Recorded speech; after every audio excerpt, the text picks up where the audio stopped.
2018년 3월 첫 출시 당시 수소전기 승용차 시장에 포문을 열었던 현대차 넥소가 7년 만에 완전 변경 모델로 돌아왔습니다.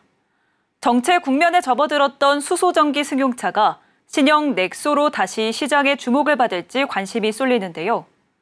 5분 충전으로 720km 주행이 가능해지면서 충전으로 인한 불편함도 줄었습니다. 이해란 기자입니다. 7년 만에 완전 변경 모델로 돌아온 디 올뉴 넥소. 디자인과 성능, 편의사양 등 다양한 측면에서 기존 모델과는 다른 인상을 줬습니다. 전면부에서는 독특한 형태의 LED 램프가 시선을 끌었습니다. 4개의 사각형이 배치된 램프 디자인은 현대차의 수소 브랜드 H2를 형상화한 것으로 수소와 인류를 연결하는 의미를 담았습니다. 브랜드 정체성을 시각적으로 표현하려는 시도가 인상적이었습니다. 이번 시승은 서울 강서구 외발산동에서 인천시 중구 남북동까지 왕복 약 100km 구간에서 진행됐습니다. 직접 주행하면서 제일 먼저 체감된 건 실내 정숙성. 수소 전기차 특성상 많은 공기를 흡입 배출하는 과정에서 고주파 소음이 발생할 수 있는데 현대차에 따르면 넥소에는 소음기 구조 개선과 차음 보강, 노면에서 발생하는 소음을 실시간으로 감지하고 제어하는 능동 소음 제어가 적용됐다고 합니다.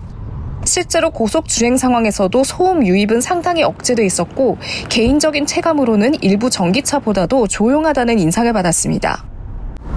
넥소는 5분 충전에 720km라는 긴 주행거리를 확보한 점이 가장 눈에 띄었습니다. 넥소에는 150kW급 전기 모터가 적용됐고 수소연료 전지 스택은 94kW, 고전압 배터리는 80kW 출력을 냅니다. 이 조합을 통해 정지 상태에서 시속 100km까지 7.8초로 비교적 빠르게 도달합니다. 가속 페달을 밟을 때는 자연스럽고 부드럽게 밀리는 듯한 주행감이 느껴졌습니다. 수소 탱크는 6.69kg 용량으로 설계됐으며 복합 연비는 107.6km/kg. 1회 충전으로 최대 720km까지 주행 가능해 장거리 운전 시에도 효율적인 선택지가 될 수 있어 보입니다.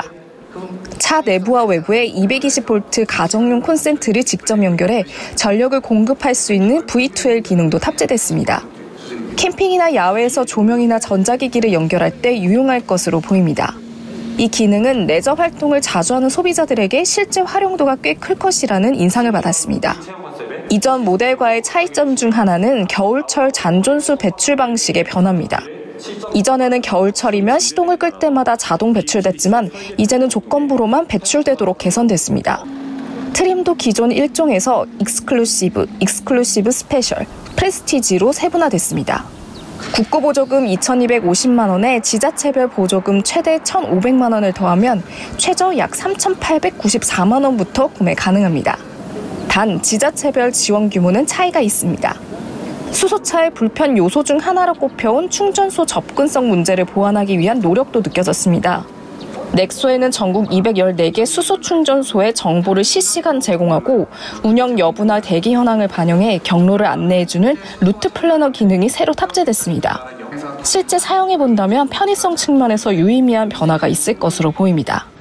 실제 주행에서의 실내 정숙성과 다양한 편의 기능은 수소차의 완성도를 높였지만 충전 인프라 확산과 같은 과제는 여전히 남아 있습니다. 디 올뉴 넥소가 수소 모빌리티의 대중화를 견인할 수 있을지 시장의 반응이 주목됩니다. 서울경제TV 이혜란입니다.